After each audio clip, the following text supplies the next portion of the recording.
South Africa have huffed and puffed their way into the semi-finals of the ICC Cricket World Cup. I say huffed and puffed because they had a seemingly easy chase of 245.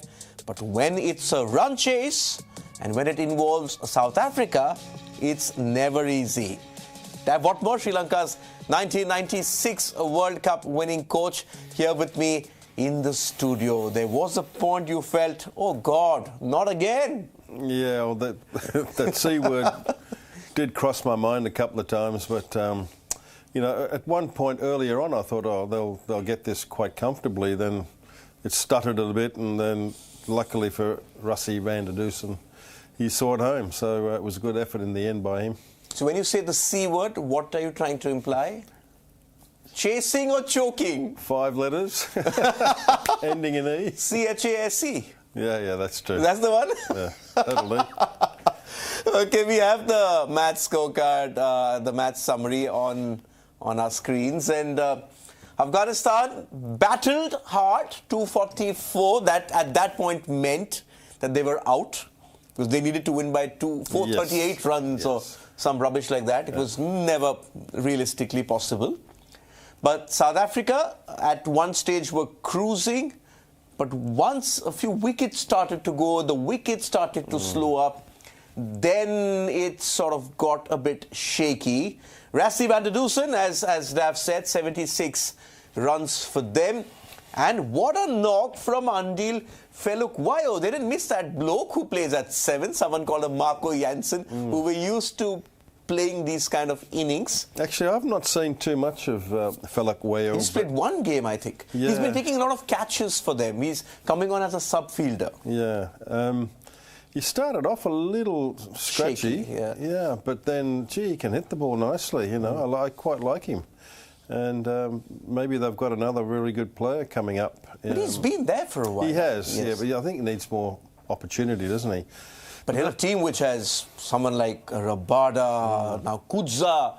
I mean, Kudza up there, 4 for 44. In fact, now become the highest wicket taker for South Africa at a World Cup. That's the most wickets by a South African. And we always thought he was going to be supporting cast, but he wasn't. He's taken his chances. Whenever he's come on, it's either him or Shamsi who usually played. And he hasn't played.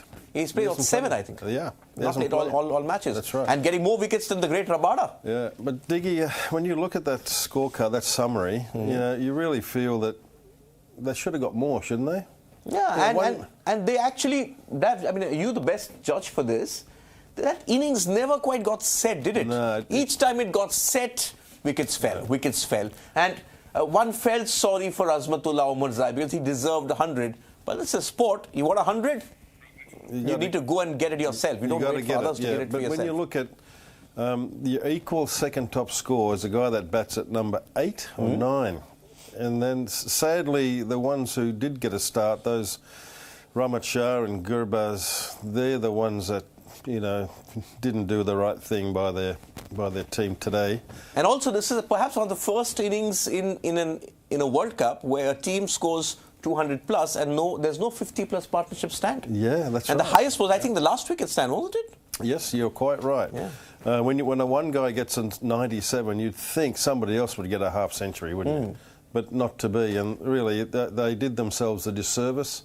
They could have got easily in the 20, maybe 30 extra runs. That could have been crucial. Yeah. Okay, now talking about the South African innings.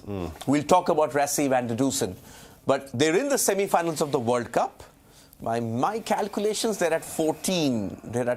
We'll see the points table come up. But they're 14. They were 12 before this. They're 14. So they were anyway going to play the second semi-final. They knew they were playing Australia. Yeah. And when Australia look at this, do you get a feeling they're going to say, win the toss? Hey, you guys can chase. We'll bat first. Anyway, Australia would generally prefer to do that and set a good target, but they have to set a good target. And at Kolkata, isn't it? We don't know.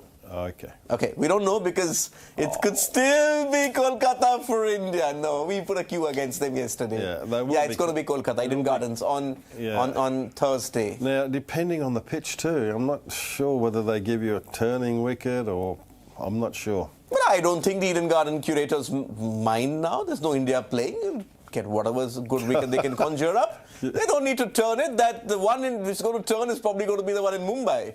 But India got to be careful. Santner's bowling well. You said it. Okay. Yeah, look, I think Australia would generally prefer to set a target and protect that. It's bowling second. South Africa, I'm pretty sure, would want to bat first because that's now you're in the knockout. Yeah. This is all that matters now. Yeah. 3 games to go for the World Cup. Yeah. Technically, I mean, unfortunately, I don't want to sound negative, but nobody cares about the India-Netherlands games. Maybe some records will fall. What matters now, especially with the 3 teams up there, and New Zealand, who for all practical purposes are through, the 3 games left, maximum of 2 games per team. And that's what they've come here for. They've come here to get off this group phase, get that 9 against them, be in the top 4, and then play for the World Cup. And that's what they're going to do. That's right. And I think you might find a little change or two in the next 2 games. I feel pretty sure Australia might just give Sean Abbott a go. Alex Carey, who hasn't played for a while. Yes, I think they may just tweak it a little bit and ensure that if anyone is a little, down, they freshen them up, give them an extra game off. Time will tell, but that's my feeling.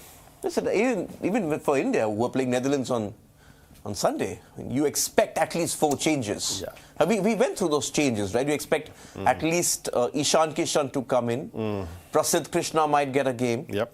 So you never know. Yeah, I feel... Ashwin could get a game, so you're allowed maximum of 4 changes. That's right. So yeah, it'd be good. So South Africa weren't scared to do it today with Marco Jansen having a break. That was. But were you surprised? Because South Africa, you thought you'd give, say, Rabada or somebody else the game off. Rabada had a game off before. He had a bit of a niggle. He's had his day off. But was that also a sort of showed intent that we've qualified, but we're not backing off? We're going to go with what we think is our best team. And is that perhaps the fact that they went with this batting lineup also telling the batters, you know what? You didn't do too well against India. Go out there, redeem yourselves. Surely, yeah. I think the batters need to play, but it's the bowlers that always need to keep a little finger on the pulse just to see how they're going. And they weren't afraid to give Marco Jansen a rest, the guy that's been leading their wicket taker. So I think it was a very positive move. Okay, we have all of the South African batters. Let's bring their run charts up and let's see what they did in this match. So they started off pretty okay. Quinton de Kock again in the runs. Consistent, not the big hundreds we've come to expect of him. But at the start of a chase, if you're looking at, say, the first 10, you're getting 60 for no loss, that's a good start. That's a very good start, yeah. And it was again him because his captain was struggling, literally, this time with a dodgy hamstring probably, and didn't look like he could sort of it's hard to make it to the next game. It's hard to believe that he'll be, 100% fit on Thursday. So let's wait and see. But still, what, 6 days to go? Yeah, but 6 days for a hamstring, that's nothing. Yeah, could be a blessing in disguise? Probably, I'd say so. Sorry, no conspiracy theories. So what do they get? 57 for no wicket, first 10 overs, right? 61? 61? They got 60, I think. Oh, I thought I made... Do we have the innings progression? Let's get the innings progression I'll up. make it 57. Yeah, just 57-60 is what they got in the first 10. 57. Yeah, it's here. 57 in the first 10. Yeah.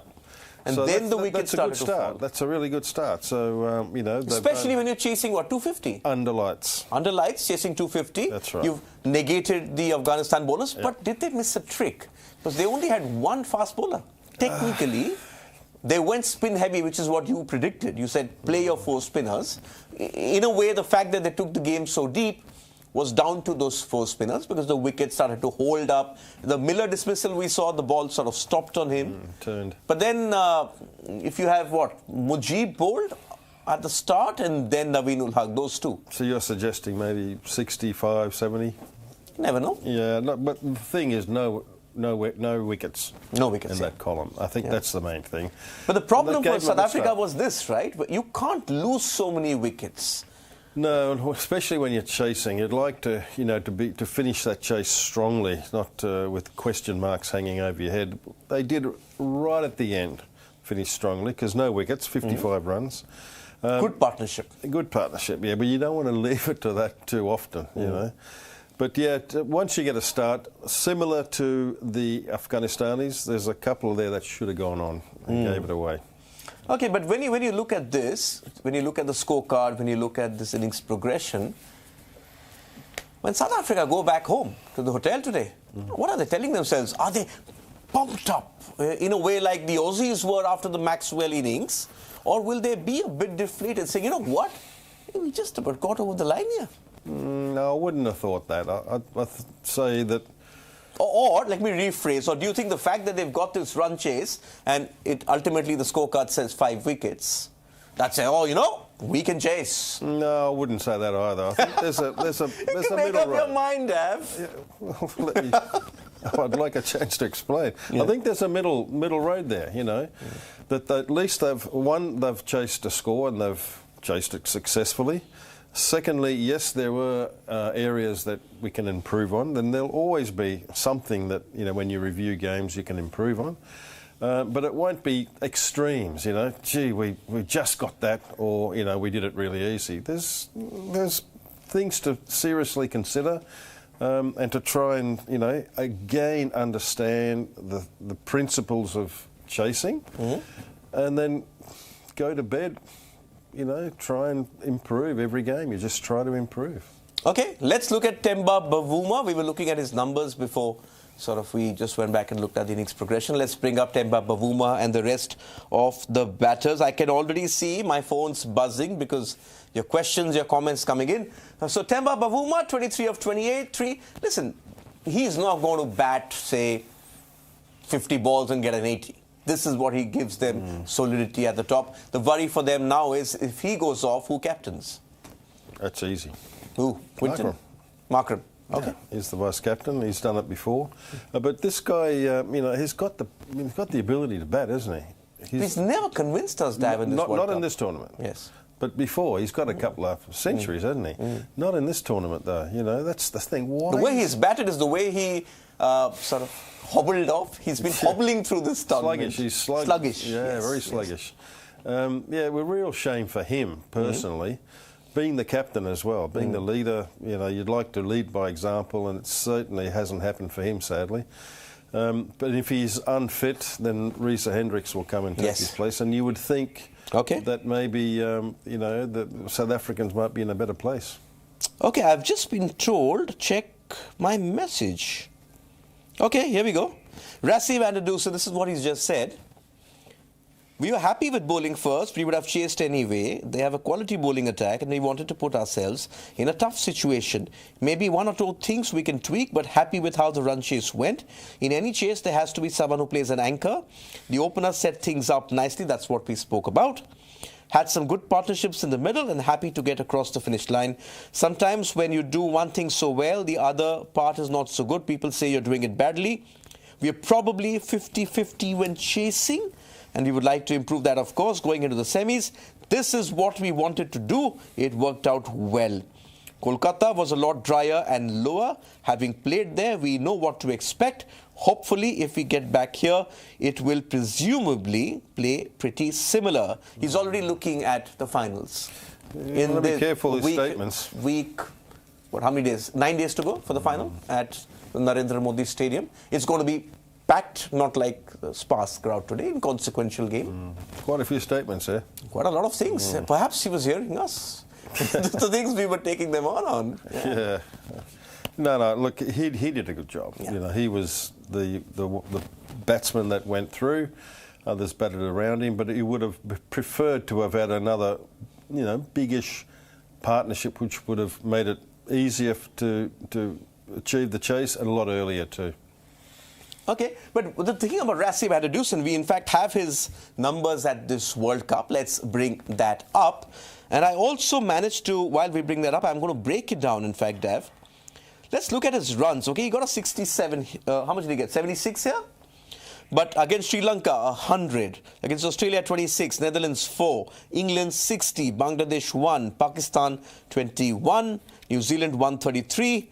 India, 13. He's sort of becoming a Mr. Dependable for them. And that's a role he's been given. And he's executing it well. There are many other number threes, if you leave Kohli aside. The Joe Roots of the world, they've started off well, then they sort of tapered off. Same with Babar Azam. But if you start comparing these numbers to the other number threes in this tournament, they're pretty decent. Pretty consistent, yes. isn't it, really? And that's what you want. You want to get to score all the time. At 442, he's in the top 5 or 6, I would think. Just below, I think. Ravindra, de Kock, Kohli. Rohit Sharma's there. Sharma. Warner's there. Warner's there as well. Probably under those, which is a good effort, really. The top 10. 442 runs. Especially when another of your teammate is in there as well. Yeah. De Kock leading, No, Ravindra's leading. I mean Ravindra leading. Yeah. He's, de Kock's got, what, 591? Yeah. Has that changed? Could have changed. Yeah. Yeah.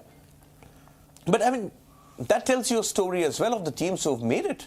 That all of the teams who have made it. He's leading now? Right. He's leading now, 591. Ravindra's got 565. All the teams who are in the semis, they're there on that top run scoring charts. That's why they're in the semis, I guess, because of doing things well to give them performances and wins. Yep. Yes, I think the only team which doesn't have 2 players in there in the top 10 would probably be Australia, with Warner being the standout player. But you never know. In fact, Maxwell could be up there because he's got, what, a 200 and 100. He could be up there. Are you talking about runs only? Runs only. Because Sampa's up there with the ball. Yeah. So, but you're impressed with him. The way he approached the chase? I've always been impressed with this guy. The way he approached the chase, is that the right way to sort of, when you know it's shaky, like he's saying, one of us had to stay there. Yeah. And he took the owner, so he would have been told, you know what, come what may, stay there. We heard that with Virat Kohli as well. He was told in the Kolkata game against South Africa that whatever happens, you stay there till the end. Don't worry about everything else. Well, that's right. If he gets out, somebody else has to do it. Yeah. So if he gets out, somebody else has to do it. So in this particular instance, it was Rassie that actually was able to complete that task. But he could have got out, and somebody else would have had to take that job on. But he seems to be suited to that, because he's a bit solid early. He's not a slow coach, he can pick up his singles at will, hits the bad ball, and he bats long. So I think he's suited to it. He's money in the bank. in an order which you'd never know which way it could swing. Good balance. Good balance. But do South Africa have a problem against spin? Because you would think that this batting order, which has scored runs for fun in this World Cup at times, maybe the odd game, the India game, if you leave that apart. I think the most sort of consistent teams in terms of batting have been India and South Africa. Are we seeing chink in the armour against India? This one here, good quality spin, putting them under pressure, or is it just because they're chasing? No. Well, maybe a little bit of that, but I think a good quality spin bowling attack, like India, will put anybody under pressure, and these guys will also struggle, I'm sure, as Australia did in that very first game. Now they've had a little bit more practice. They could be, a little bit more adept to playing on these surfaces, but generally speaking, very difficult for these South Africans and Australians when they flee. To adapt. Spin. Yeah. Okay, let's just look at South Africa's sort of record so far. Who are the top players and top bowlers for them, batters and bowlers? They have reached the semi-final. In fact, I was telling you this when you arrived here, Dav, that Rabada told me in an interview we did exclusively with him, saying that we're going in under the radar. Yeah. And I read a story the other day that when this new Cricket South Africa board took over, the new management took over, Mark Boucher had to leave, they said that just get to the World Cup. This was a team in January who was struggling to reach the World Cup. Yeah. They had to be the Netherlands in a home series to actually get that last place to qualify. That sent Sri Lanka and Netherlands to the qualifiers, in which they came through. But what a remarkable rise. And they have the team. It's just perhaps for them, this is a good sort of opportunity to get to a final and see, and maybe it could just end that jinx once and for all, because all of us who are lovers of cricket, the one thing which has amazed us is they've just got the one ICC Champions Trophy win in a global tournament, and that was the old knockout format. Well, first of all, it was good planning of Cricket South Africa to play Netherlands to make sure you win to get into that automatically. Very good thinking. But yeah, like most of us would agree that over the years and over World Cups, you would have put a lot of money on, South Africa at winning at least one of those things. Yes. But sadly, there was some block there, something blocking them from taking that last step. A little bit like New Zealand, playing well, cannot take that last step and nail it. So this time they come into the tournament without, the hype and the clashing of the cymbals and beating of the drums. They come in quietly, albeit that they beat Australia, having been 2-0 down, 3-2 series victory. So that's something different to what has been happening. And they started really well. And people starting to understand that they possibly could. But the test again for all those four teams will be... Is the game on next week? Wednesday, the semi-finals? Wednesday, Thursday, yeah. Because the same question marks over India as well? To me, the hardest game, I've always said this, the hardest match is a semi-final. Yes. Once you do that, then you're, it's a two-horse race. Just 50-50? Relax, go and enjoy it.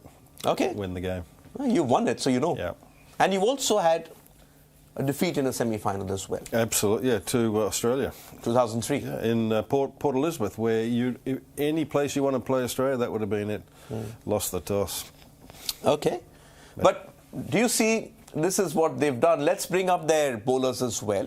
Because while the runs are pretty okay, when I have almost all of them getting close to 300 or more, and the bowlers have done it, I'm very impressed with Maharaj. To be very honest. Yeah. I think the one player who's for me, who's been the standard performer is Maharaj, because like Jadeja, he's got the accuracy, but he's wearing his lens. He's wearing his... Sorry, he's not wearing his lens, wearing his pace very well. Yeah. He's bowling there. On the dot, but then it's those subtle variations in pace. I know perhaps it's not the right comparison, but we lost the great Bishan Bedi some time back, a couple of weeks ago. But that was all Bedi, wasn't it? Just variations, vary his pace. But I think a good comparison is with Jadeja. They're both pretty much wicket to wicket, spin the ball. That very first ball that he bowled today to get the wicket, I was thinking, geez, you're unlucky to get out first ball, but I think maybe not. Maybe he just does it as a pastime. He can do it with his eyes shut.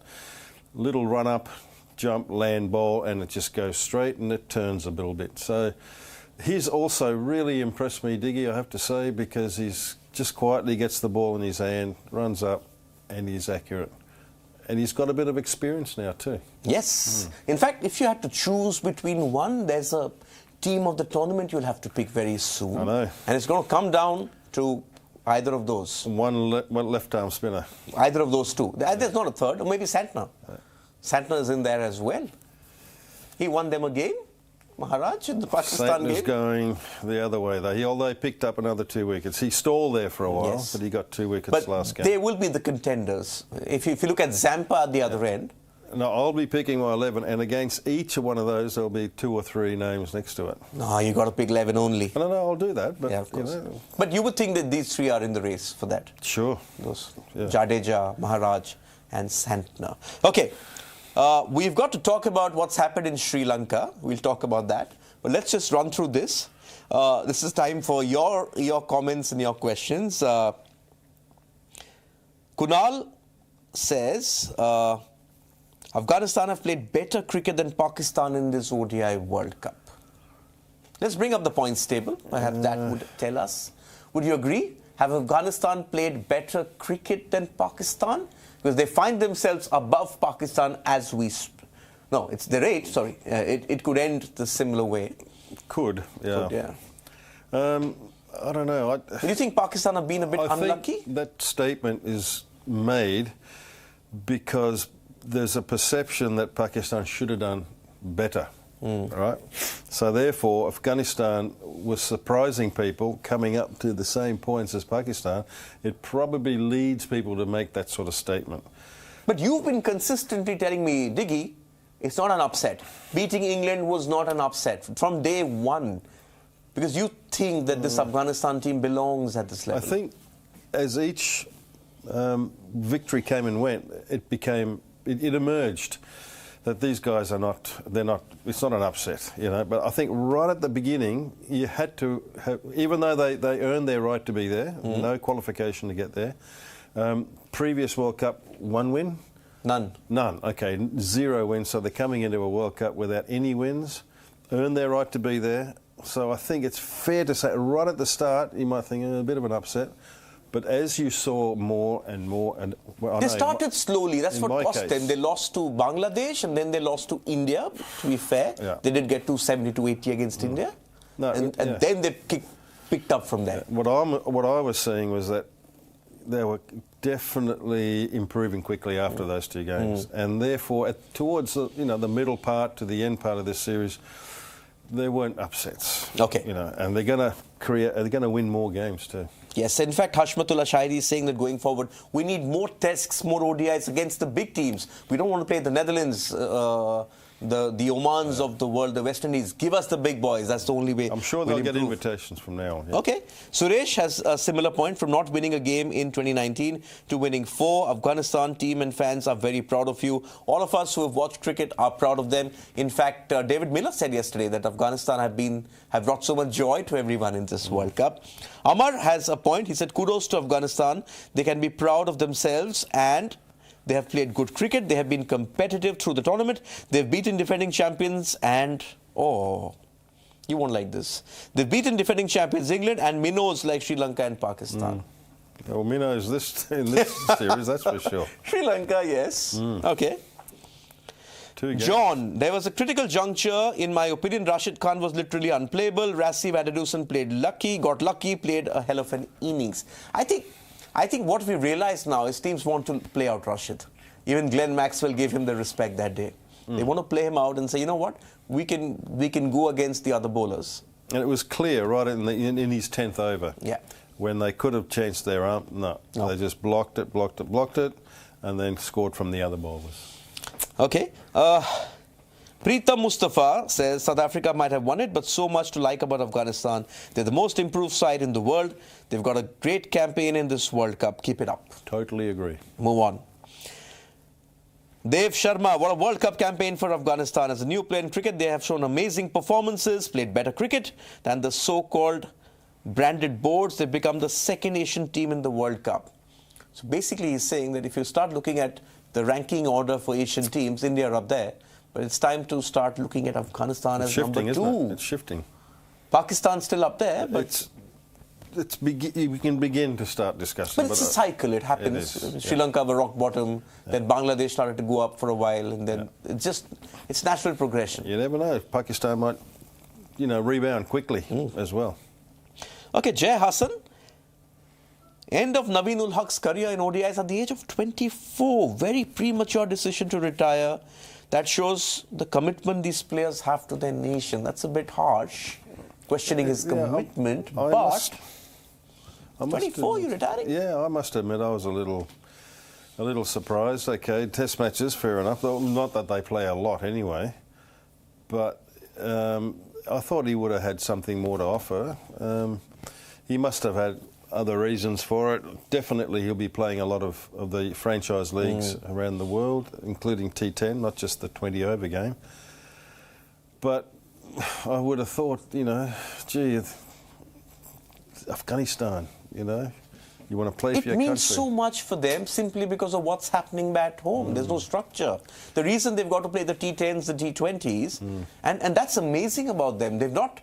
Unlike a lot of these Indian players or Australia, New Zealand, who have tough domestic structures, these boys have learnt the craft playing T20 leagues. Yeah, and also a little bit of domestically in Pakistan. Peshawar, predominantly. Yeah. But I'd love to know the reason behind this, though, Naveen ul Haq. Yeah, we'll find out. Perhaps he stole Virat Kohli. Perhaps. Umar Wajid, Afghanistan's World Cup campaign comes to an end. They're the second best Asian team, as pointed out by someone else. They've made a huge statement in India. Subodh, again, very similar. All lots of praises for Afghanistan. Let's see if we can bring up Afghanistan's top batters and bowlers in this World Cup. Their campaign has ended. They just got the 1 win last time. none, 1 in 2015, and then to win 4 against teams ranked higher than them, barring the Netherlands. Very, very impressive. Well played, Afghanistan, says Shubodh. Thoroughly enjoyed you went about this World Cup in India. The scenario would have been different if you had won against Bangladesh, Afghanistan out of the World Cup, but they've won our hearts. This is exactly what you alluded to. Slow starters, but sort of caught pace at the end. Rassie says, well done, Afghanistan. You've made not only your country proud, but whole world is proud with your game, your gift, your resilience. This World Cup, whenever it will be remembered, you definitely will be one of the stories to tell. You've made so many new fans and many old fans proud.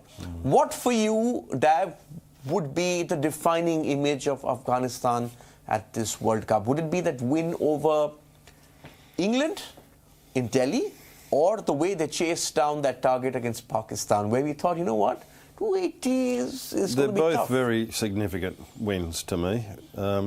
Whatever it is, England was playing not good cricket. We all understand that, but still, to continue to keep them down and beat a side like England was a very good effort, and so was chasing 280. 80-something, yes. 2 down, 3 down. Really good. And all of them got runs. Yeah. Gurbaz got runs, Zadran got runs, Shahidi got runs, and Rahmat Shah got runs. It's difficult to split those two. They're both very, very good, you know. But if I had to, I'd probably lean to the Chennai game when they're beating Pakistan.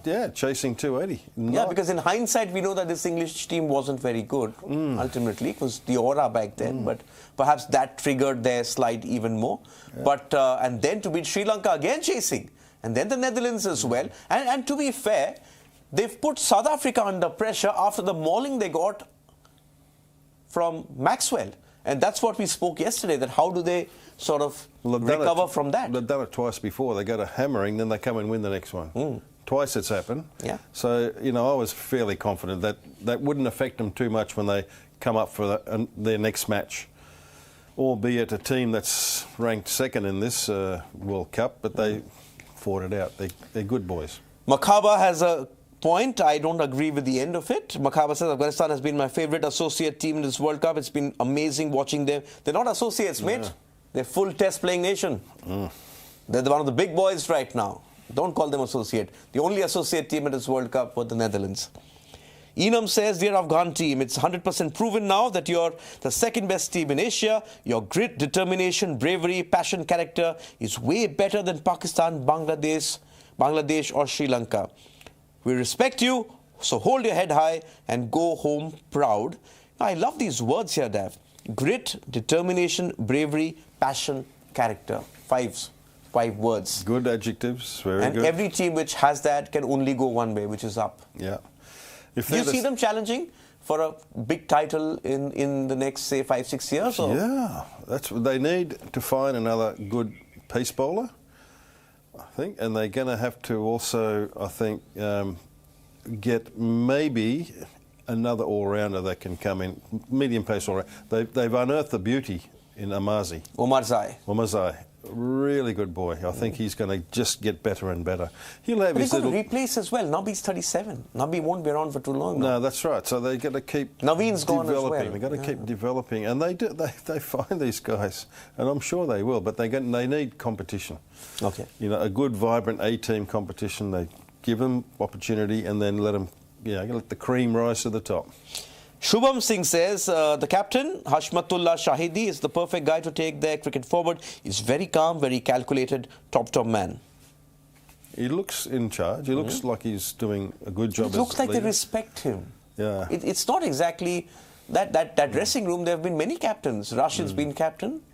Nabi's been captain. They've had other issues as well with the Taliban takeover, favourites, this and that. But he sort of got them together. That's important. And it looks like he's not averse to getting another player like Rashid Khan address the team in the huddle, because we've seen plenty of that going on, and that's good. That's if he's doing it on purpose, that's even better, because he's using his resources within the group to get that point across.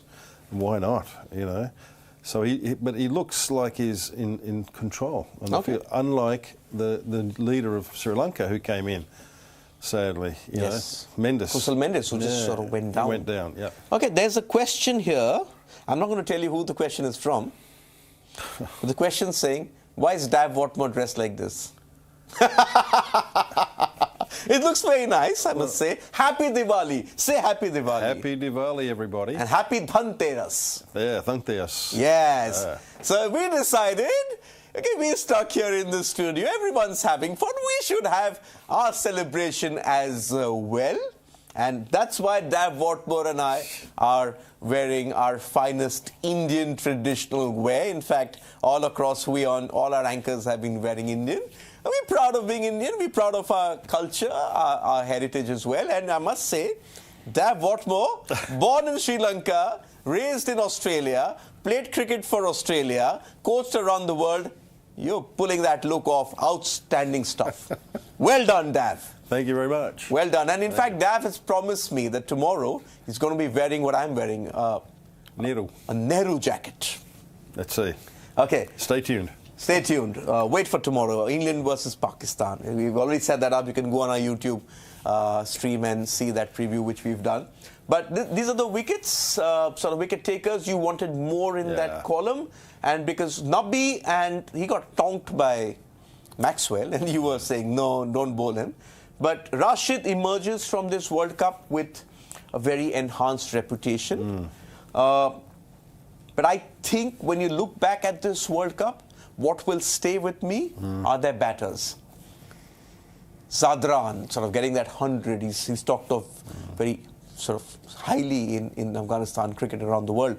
Gurbaz has been playing the IPL, and you're not getting picked on sympathy in the IPL. It's cold, calculated sort of business logic over there. He could have got more runs though here. Could have. He got starts and just didn't really go on. Yeah, Omar Zai, who today almost got 100, getting up there, number 2. Rehmat Shah is somebody you've been very impressed with, but needs to improve perhaps his strike rate. Yes, he needs to convert more. And the captain, not bad himself. An Afghanistan captain scoring 310 runs. I mean, when you asked that question before, I just closed my eyes. I can see that top 4, you know, going really well. But do you get a sense, Dav, that perhaps for Afghanistan to win something big in the next, say, 7-8 years, you perhaps find them where Sri Lanka were 91, 92, that they're there, but it needs to come together, as you say, with 1-2 more players, which you all had in Ajay, Surya, Avas, and Murali. Yeah, and also the confidence will grow, but is the T20 format the best place they can win a tournament right now? Or do you think the one-day format is something that's good for them? I'm thinking 50 overs as well, yeah. I'm not sure how many games they'll be playing at all the countries. But they're not going to be playing too many test matches. I'm not sure how much of a draw card other countries will have if they invite them over for test matches. But they should. It's that Future Tours program. They have an obligation to play. It's a World Test Championship as well, don't forget. They have an obligation to play teams like Afghanistan. But certainly the attraction for other potential opponents would be the shorter formats. Yeah. Okay. We've spoken about Afghanistan, we've spoken about South Africa. Let's set up South Africa's next game. Because coming up, we still don't know officially. Dav and I think they're going to play in Kolkata. They're going to be playing Australia in the second semi-final of the ICC Cricket World Cup. Takes me back to 99. Great semi-final they've had. And they've played what? South Africa played how many semi-finals? 92, 99, 2007. Did they make it? I think they lost to Australia there as well. And then I'm not very good at this. Okay, 2015, when Steyn got hit for 6 in that over, that lovely game at Eden Park. Eden Park, Auckland. Eden Park, very small boundary. Yes, but I mean, this is what you expect in a World Cup semi-final. Let's forget what teams have done. But if you told me at the start of this World Cup, or any cricket fan, that one of the semi-finals could be Australia versus South Africa, you'd say, bring it on. Yeah, 2 good teams. I mean, at the start I wasn't 100% sure with South Africa. Certainly we knew what, Australia's always going to be competitive. South Africa, they hit the ground running, and it wasn't long before they were convincing a lot of people that, they've got a good chance of figuring in the last 4, which they have. And in fact, they finished second. And in fact, Australia could still finish if they beat Bangladesh by a big margin. But looking at the way this World Cup has panned out, Dav, you would not disagree with me if I said that South Africa have been the better team than Australia. Australia have won 6 in a row, but they've not given you that confidence which this South Africa team have, even in this sort of run chase. But if you tell me that if you have to pick one team between South Africa and Australia in this tournament, I'd pick South Africa any day. Would you? Yeah, I would. Chasing? No, that's the toss. Well, you know, like in Chennai, they were very lucky to win that game. Yes. The Pakistan game? Yeah. Today they could have chased a bit better. So chasing is always going to be a little question mark on them too, you know. But they could also win the toss and bat first. They could, yeah. And that's what they did in that first game. And Australia's not always guaranteed of chasing a score. They much prefer to bat first anyway. But yeah, look, they're good teams. You know, I'd just like to say they're good teams. On their day, they are special teams. You know, like most of these guys.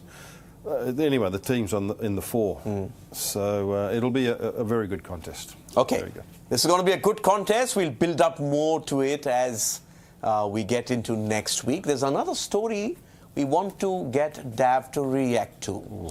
Now, the ICC have suspended the Sri Lankan Cricket Board. We have the ICC statement. We'll bring it up on our screens in just a minute. I'm turning and I will read from it.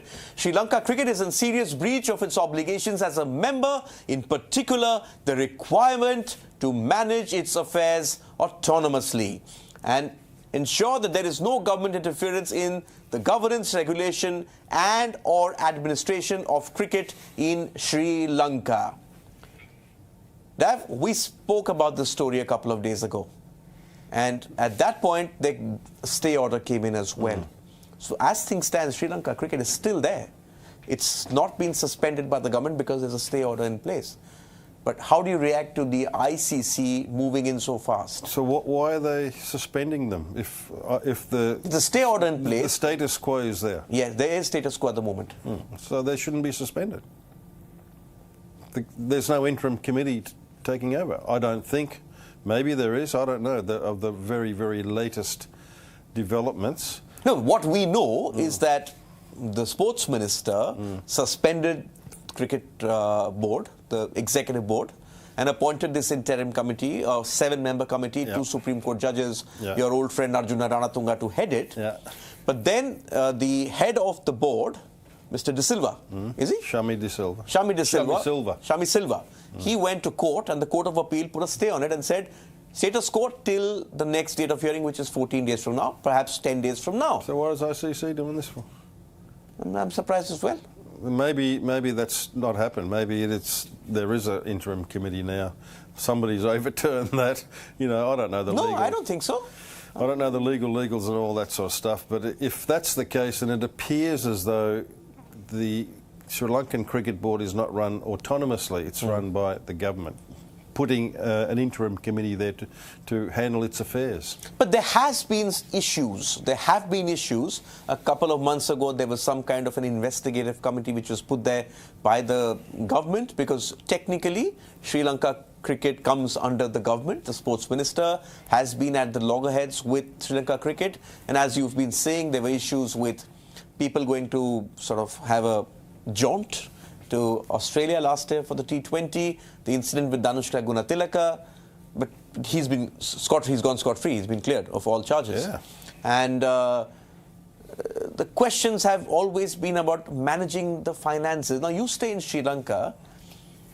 I'm not privy to all that though. That's fair enough. I'm going somewhere else. You stay in Sri Lanka, the country is going through a lot of economic turmoil.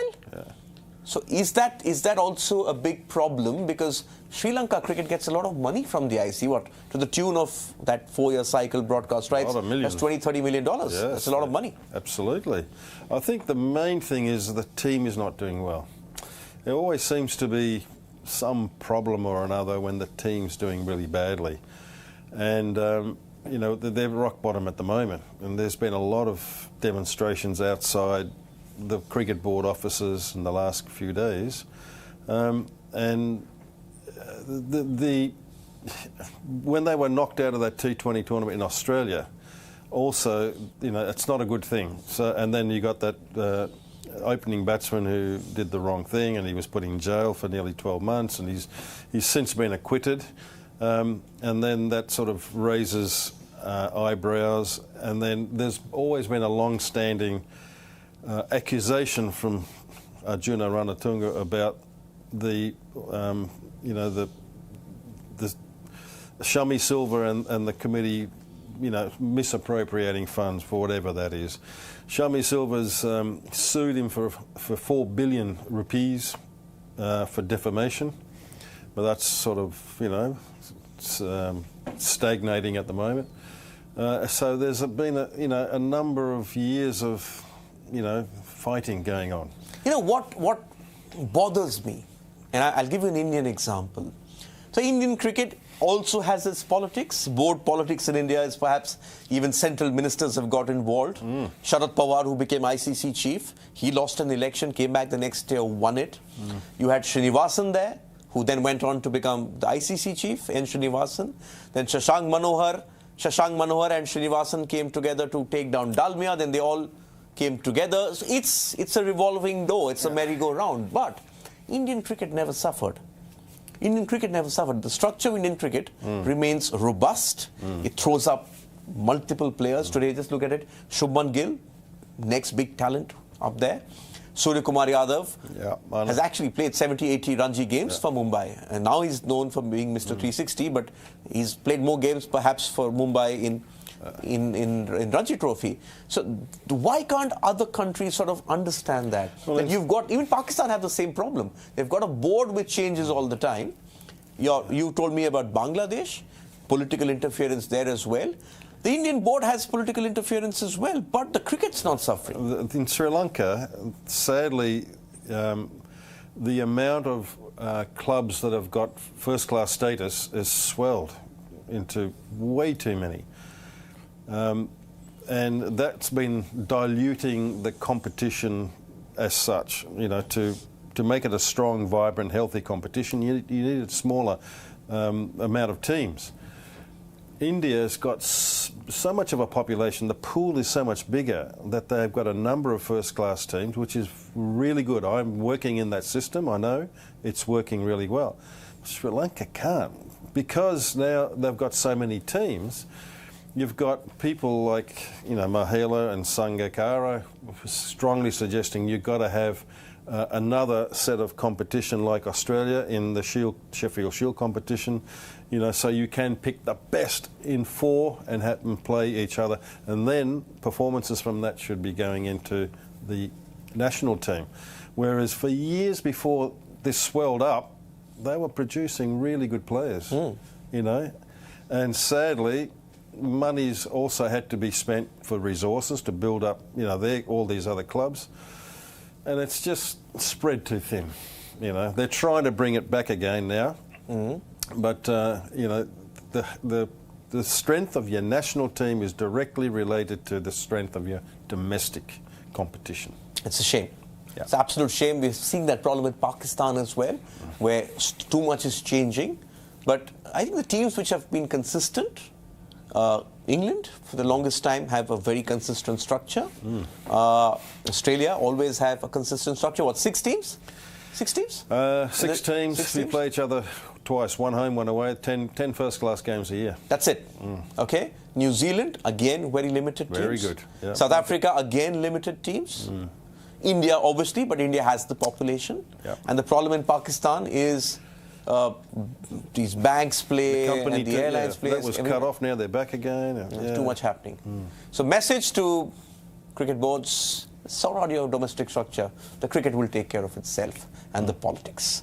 Not the note we wanted to end on, but there's we have to talk about it. Sri Lanka are 1996 world champions. Dav Whatmore must pain you to see all this rubbish going on. Yeah, it's not nice. The players are always the ones that get, the short end of bad deal. Yeah. Yeah. Okay. On that note, time to say goodbye. I hope, Dav, would you get into the Indian spirit? Do a bit of bhangra? Well, Can you get some music going? No? None of that? Say good night. Say good night. Okay, I've been instructed to say good night. Remember, Pakistan versus England coming up tomorrow. There's also an Australia-Bangladesh game. But we're not going to spread ourselves too thin. We're not going to swell our ranks like Dav was just saying. We'll be here 1:30 p.m. India to look at England versus Pakistan. Lots of permutations and combinations. Pakistan fans still clinging to a semblance of hope. If England win and bat first, it's over. So we'll be there for that. We'll have our Pakistan Bureau Chief, Anas Malik, join us as well. From Dav and me, good night, goodbye. See you again when WION World of Cricket returns. And enjoy the festivities.